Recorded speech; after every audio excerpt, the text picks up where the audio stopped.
Hmm. Assalamualaikum warahmatullahi wabarakatuh. Sebelumnya, perkenalkan nama saya Fauzi Nur Rahman dengan NIM 111230023 dari Blok 6 Q Informatika. Di sini saya akan menjelaskan bagaimana cara menganalisis data sesar baik menggunakan tips. Nah, yang pertama, kita telah memiliki data ya, itu ada kedudukan bidang sesar, pergerakan, piring, kelas, dan teks. Lalu kita buka subtipnya, lalu file, new. Nah, lalu karena formatnya di sini masih deep dan deep direction, kita ubah melalui project setting. Nah, di global orientation kita ubah ke strike rect atau deep. Lalu kita oke. Untuk strike deepnya kita masukkan data kedudukan bidang sesarnya. Itu N100 gitu, 120 sama 42.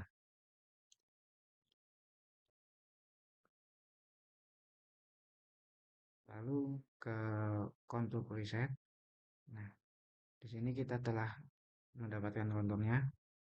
Lalu kita buat kedudukannya menggunakan edge user plane. Terus kita arahkan ke puncaknya. Nah, ini sudah strike jadi tidak perlu merubah lagi. Lalu kita beri nama bidang.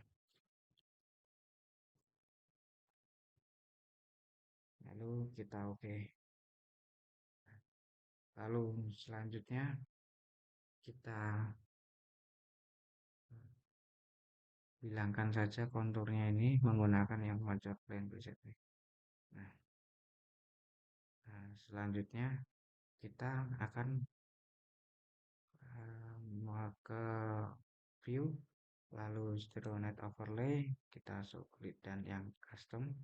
Untuk trennya kita masukkan yang kedudukan tadi ya 120, lalu kita oke saja. Nah, lalu selanjutnya kita akan memasukkan rate-nya. Rate-nya itu adalah 26.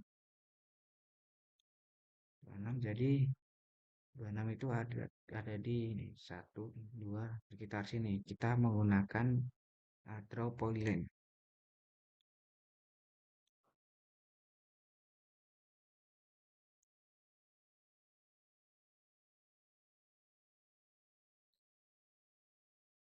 Lalu klik kanan dan kita turun. Lalu selanjutnya kita bisa membuat NS. Itu NS dari titik tengah sini melalui perpotongan antara bidang sesar dengan rake tadi.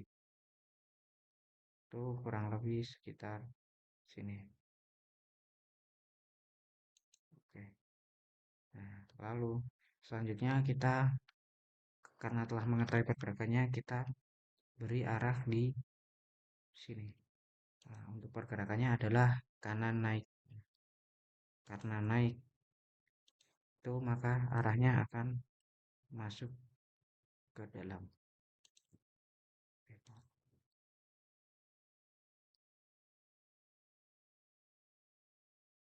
Nah, lalu karena arahnya tadi kanan itu adalah panahnya itu mendekat ke arah kita.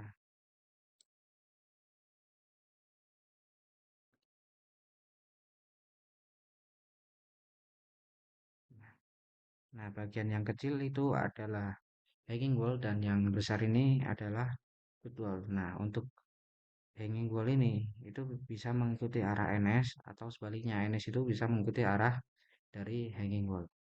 Nah, selanjutnya adalah untuk uh, penamaannya.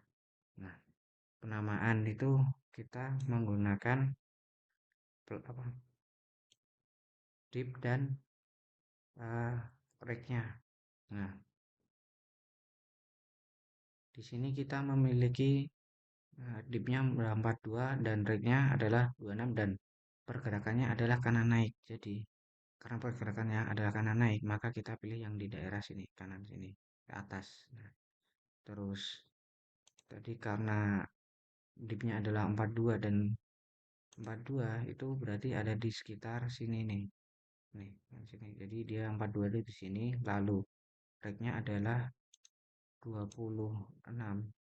Itu maka dia ada di sekitar sini. Nah, jadi kita dapat penamaan sesar ada di nomor 4. Jadi untuk namanya adalah trace right slip fault.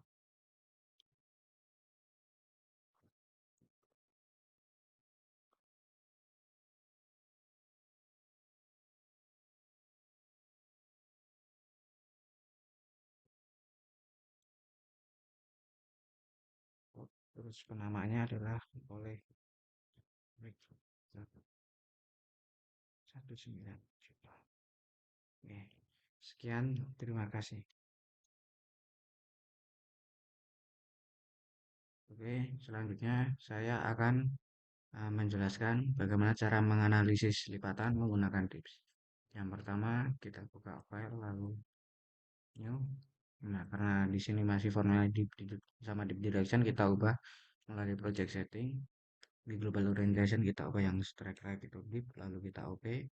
Nah, kita lalu karena kita mempunyai dua data, yaitu sayap lipatan 1 dan sayap lipatan 2, kita masukkan ke tips tadi, itu berarti 1,155. Waduh.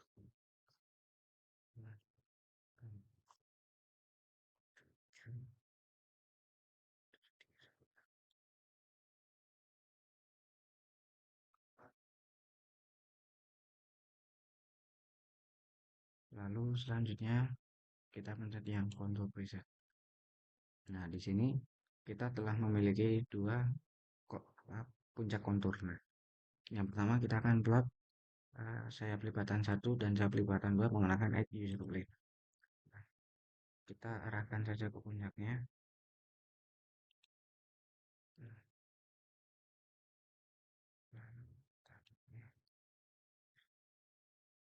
ini gimana namanya, kita ulang lagi.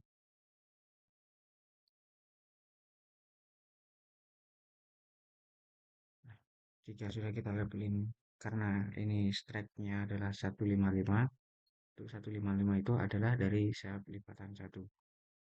Jadi kita kasih nama sayap lipatan 1.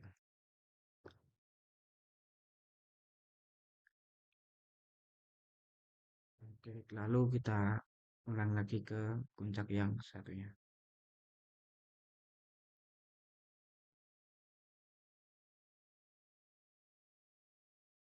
Nah, kita kasih nama sayap lipatan 2. Oke. Oke, lalu selanjutnya kita akan memplot bidang bantu itu dari eh, kita arahkan ke perpotongan antara sayap lipatan 1 dan sayap lipatan 2.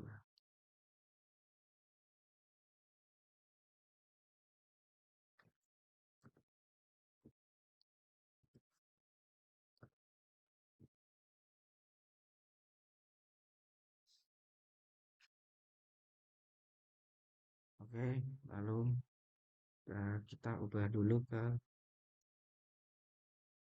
trans 1 trans, terus kita arahin ke perpotongan ini. Nah, kita baca itu ada trans atau plusnya itu 325 sama 15. Lalu kita ke view, show net overlay, show grid, custom, kita masukkan tadi 325 dan plusnya adalah 15. Oke. Selanjutnya kita akan plot sigma 1, sigma 2, dan sigma 3. Nah, yang pertama adalah sigma 3. Sigma 3 itu berada di antara sayap lipatan 1 dan sayap lipatan 2. Itu berarti kita sekitar sini. Kita kasih sigma. Oke.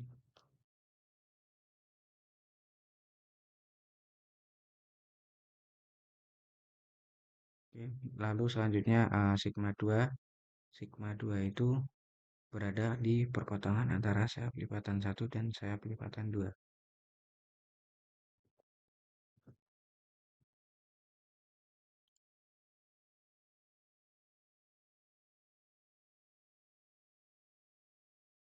Oke.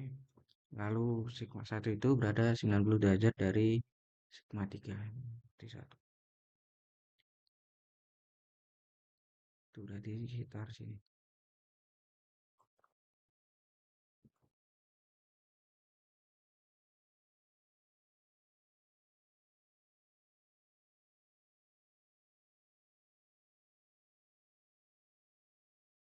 Lalu selanjutnya kita akan plot in-surface menggunakan user plane lagi seperti tadi. In-surface itu melewati pepotongan, melewati memotong sigma 2 dan sigma 3 kurang lebih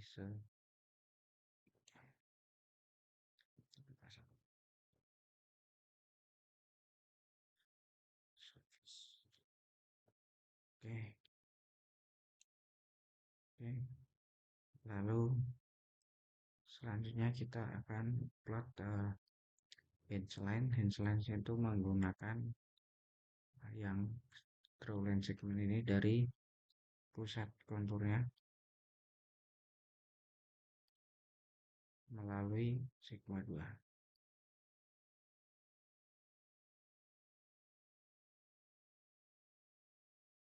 Oke, kurang lebih seperti ini. Nah,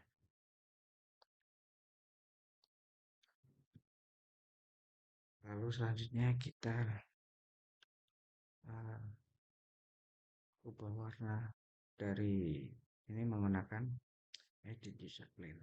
Ini warnanya bebas.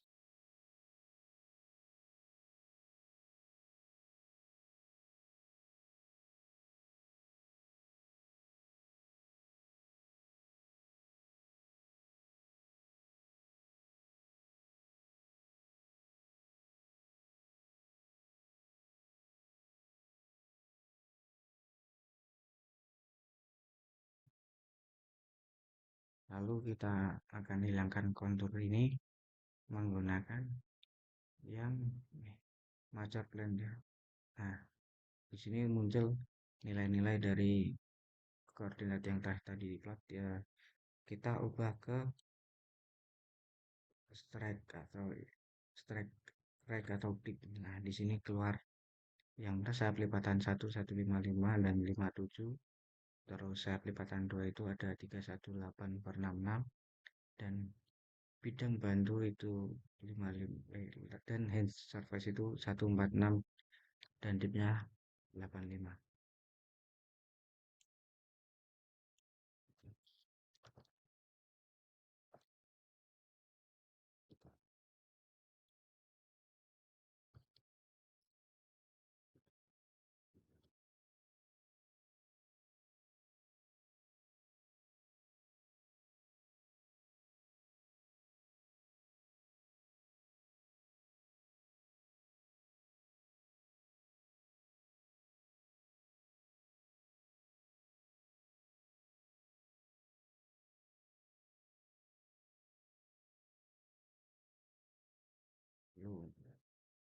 Untuk yang selain tadi, oh ya lupa masih kita kasih nama.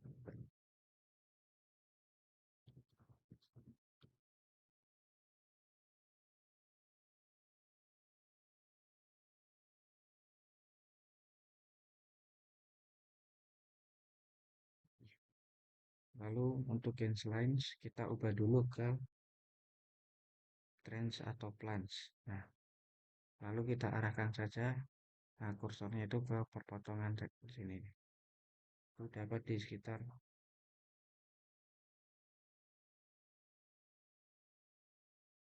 325 per 14.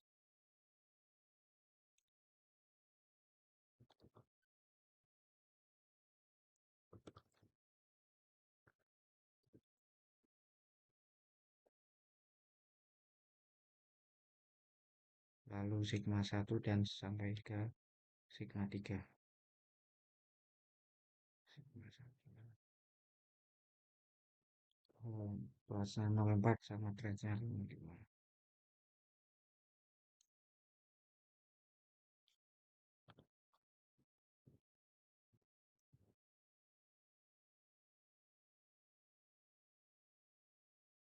Lalu dua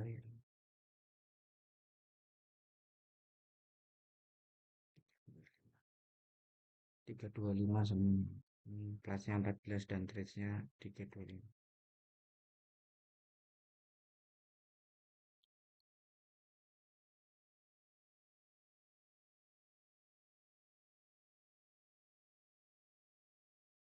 Lalu D3-nya adalah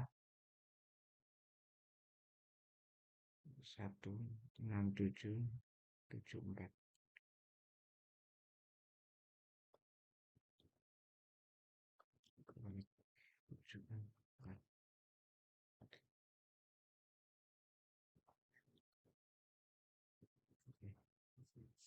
Oke, selanjutnya untuk penamaan kita menggunakan klasifikasi dari Fluty 1964. Nah, di sini kita menggunakan dip dari hinge surface dan flange dari hinge line.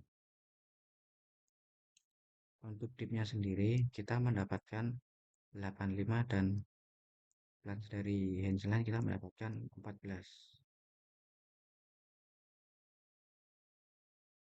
Nah, jadi kita mau mendapatkan namanya itu adalah 85 itu berada di sini, berarti yang sini upright fault sama yang kelasnya itu adalah berada di antara sini. Jadi untuk penamanya adalah upright plunging fault.